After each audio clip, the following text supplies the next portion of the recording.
आ गए।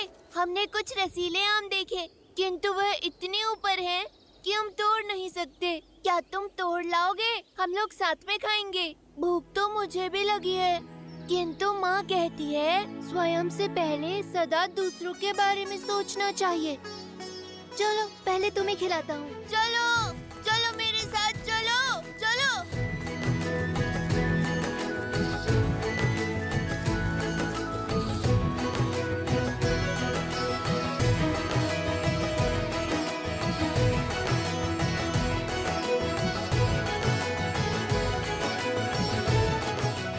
और ऊपर जाओ मारुति, और बड़े आम तोड़ो।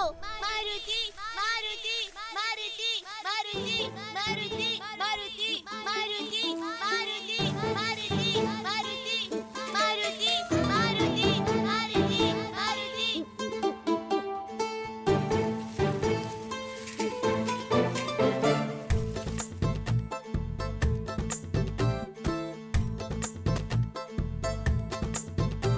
इतना पर्याप्त है? नहीं, ये हरे हैं, कच्चे। और ऊपर जाओ, लाल चमकीले आम तोड़ो। फल जितना बड़ा, जितना लाल, जितना चमकीला, उतना ही स्वादिष्ट और रसीला होता है।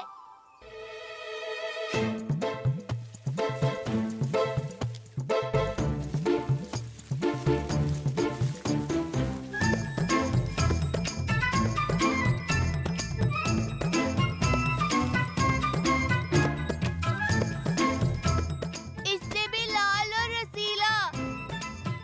सबसे लाल, सबसे मधुर आम सबसे ऊपर लगते हैं।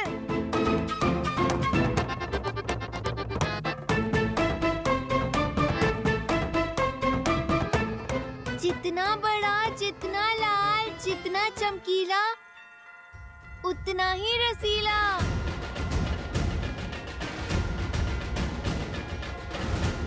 मुझे यही फल खाना है।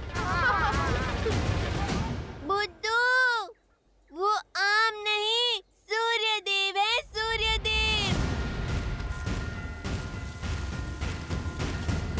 लाल देह लाली लसे मरुधरि लाल लगून वज्र देह दानव तलन जय जय जय कपीसु।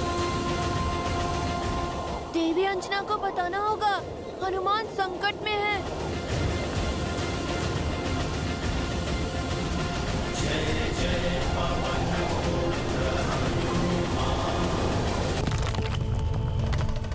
महादेव, अब आप ही वायुदेव को समझाइए। वायुदेव को उनका कर्तव्य स्मरण कराने से पूर्व क्या आपने स्वयं अपने धर्म को समझा? आपने नन्हे मारुति पर प्रहार कर अधर्म किया है देवराजेंद्र।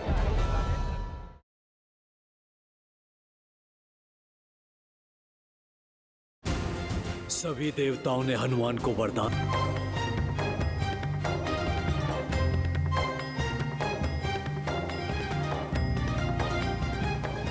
ऐसे क्या देख रहे हो आप लोग?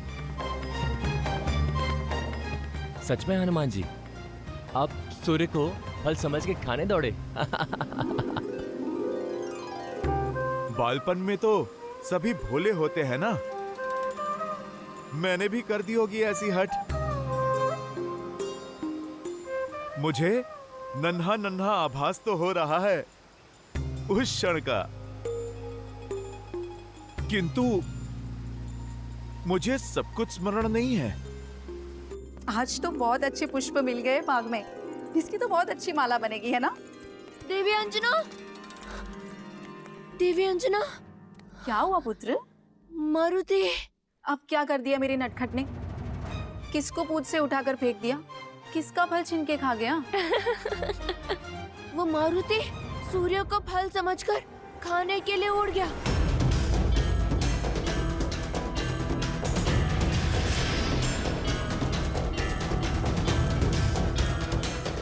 मारुति, पुत्र लौट आओ! मारुति!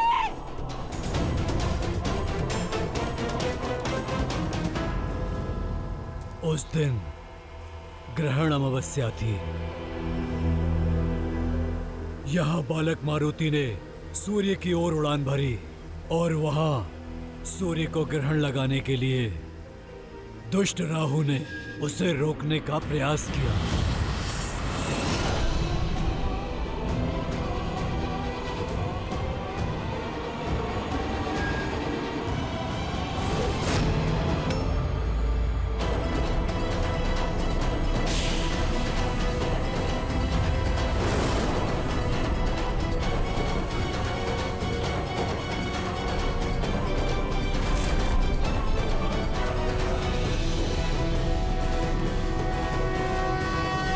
आज मैं इसे ही खाऊंगा।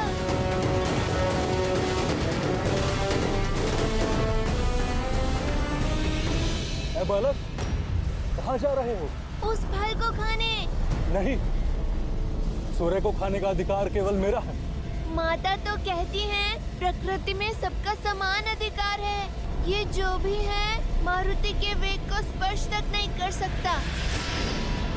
ये रसीला फल मैं ही खाऊंगा।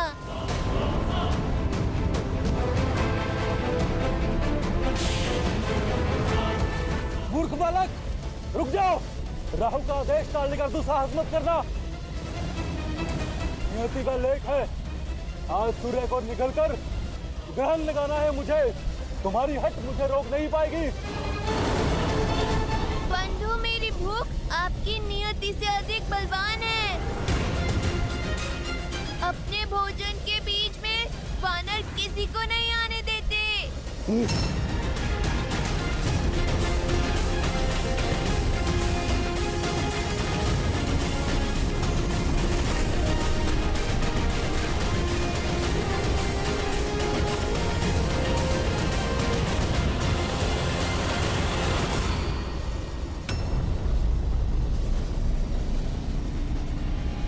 अच्छा, मेरी टांग खींचोगे?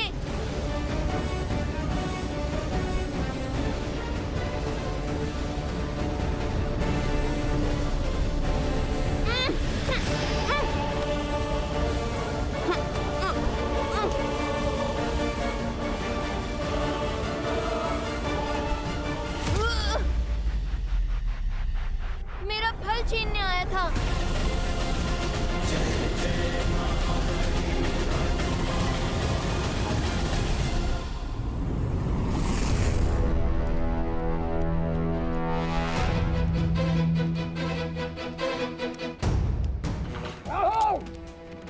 तुम्हारा इतना दुस्साहस तो मेरी अनुमति के बिना मेरी सभा में प्रवेश कर उसे भंग करने की उद्दंडता की तुमने। इंद्रदेव, आज एक असुर नहीं, एक ग्रह देवराज से रक्षा की विनती करने आया है। एक तुच्छ वानर बालक की हट ब्रह्मांड का संतुलन भ्रष्ट करने जा रही है। एक तुच्छ वानर बालक, कहीं तुम मेरे साथ उपहास तो नहीं कर रहे?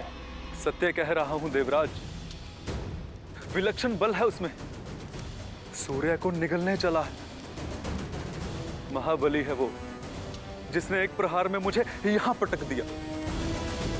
शिव का अंश है, इसलिए मौन नहीं बैठ सकते देवराज। अमृत मंथन के समय सूर्य को ग्रसित करने का अधिकार केवल मुझे दिया गया। आज सृष्टि का नियम टूटा तो देवराज की गरिमा भंग होगी।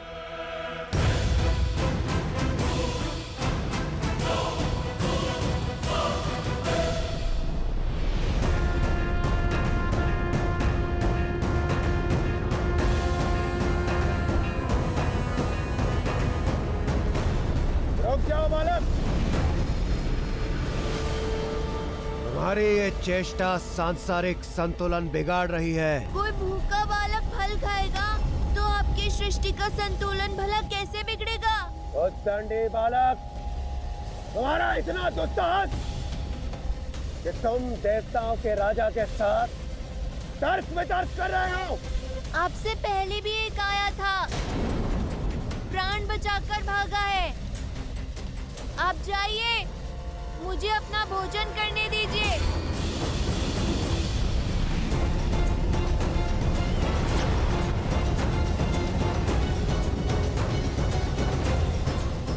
रुक जाओ मूर्ख, सूर्य के समीप जाते ही भस्म हो जाओगे तुम।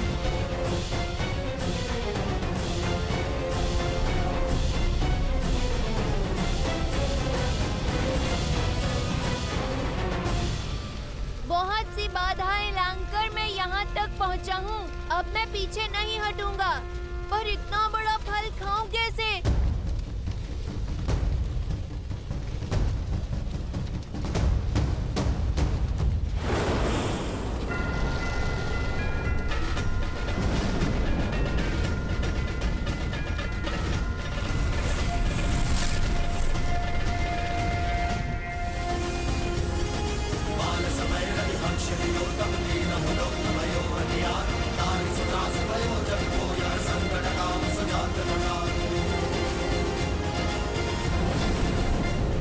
प्रतीत होता है ये ऐसे मानेगा नहीं।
मेरा पुत्र, मेरा पुत्र, पुत्र, पार्वती, पार्वती, पुत्र, पार्वती।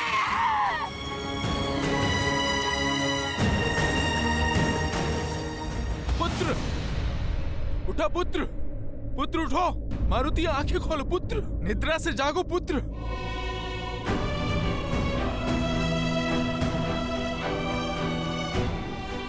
मारुति आंखें खोलो।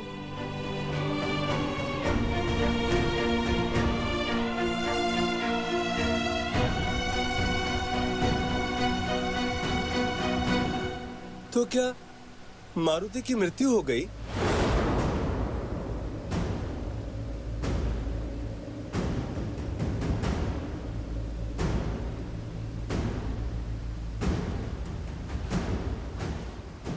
हाँ,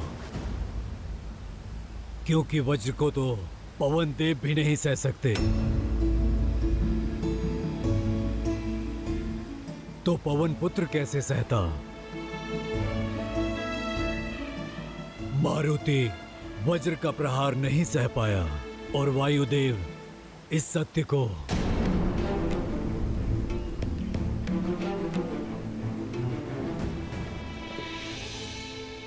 पुत्र आंखें खोलो पुत्र, पुत्र आंखें खोलो पुत्र। ये ठीक नहीं किया इंद्रदेव। एक बालक की अबोधता के लिए उसके प्राण ले लेना, उसका अंत कर देना, ना ये न्याय संगत है और ना ही नीति है। जिस संसार में एक अबोध बालक की बाल हट का दंड मृत्यु है, वो संसार पीड़ा पाने के ही योग्य है। अपने पुत्र के अन्याय का दंड मैं अवश्य दूंगा इस सृष्टि को। पीड़ा का बाण केवल तुम नहीं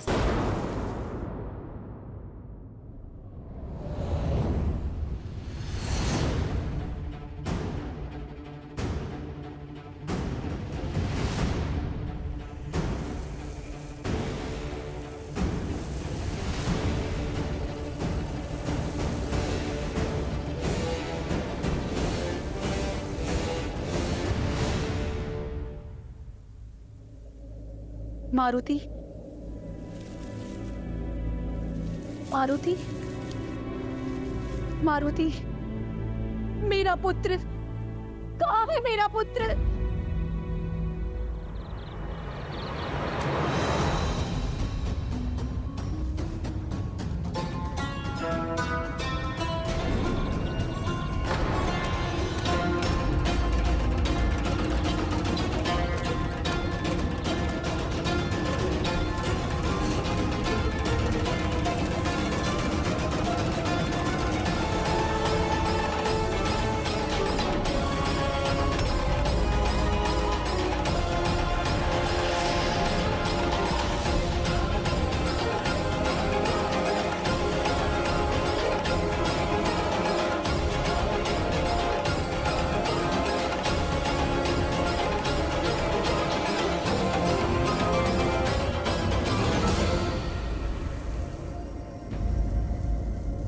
मेरी पीड़ा ने संसार के अनगिनत जीवों के प्राणों पर संकट ला दिया है, परंतु जब तक ये संकट समाप्त नहीं होता, मेरा मारुति पुनः श्वास नहीं लेता, तब तक मैं किसी को भी श्वास नहीं लेने दूंगा।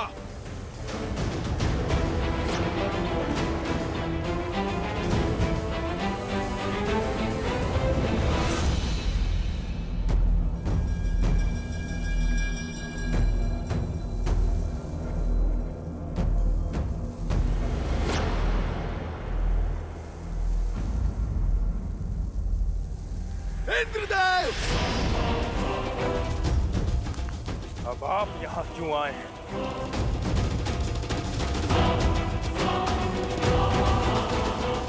अपने क्रोध को नियंत्रित कीजिए वायुदेव, और ऐसा अनर्थ मत कीजिए।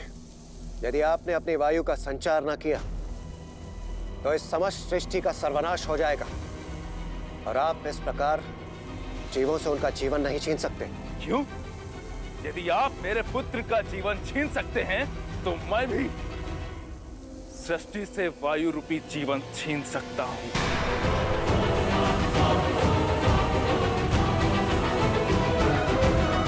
मैं मेरे सम्मुख मारुति को रोकने के अतिरिक्त कोई और विकल्प शेष नहीं था। विकल्प तो मेरे पास भी नहीं है।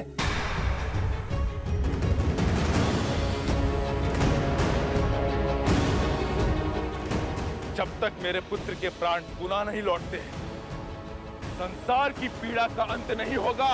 दुर्भाग्यवश प्राण दान देना मेरे वश में नहीं है वायुदेव। तो जो वश में है वो कीजिए। संसार के सर्वनाश का साक्षी बनिए देवराज। वायुदेव, यदि आप न माने तो शीघ्र ही पृथ्वी से जल समाप्त हो जाएगा। भूलोक यमलोक बन जाएगा। हमारा कर्म, हमारा उद्देश्य, हमारा अस्तित्व सब समाप्त हो जाएगा। अपनी क्रोधाग्नि में इस संसार को जलाकर ध्वस्त मत कीजिए वायुदेव। एक बार उन निर्दोष जीवों की पीड़ा को, उनकी पुकार को सुनने का प्रयास कीजिए। क्या उन जीवों ने सुनी थी मेरे पुत्र की करुण पुकार?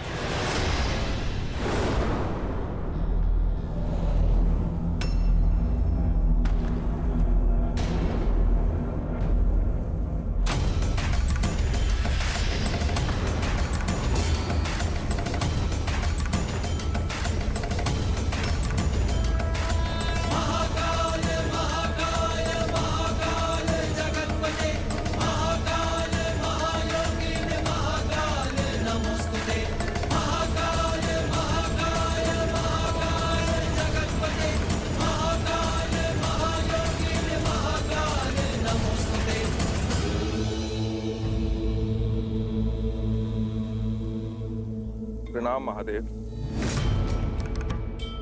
प्रणाम महादेव।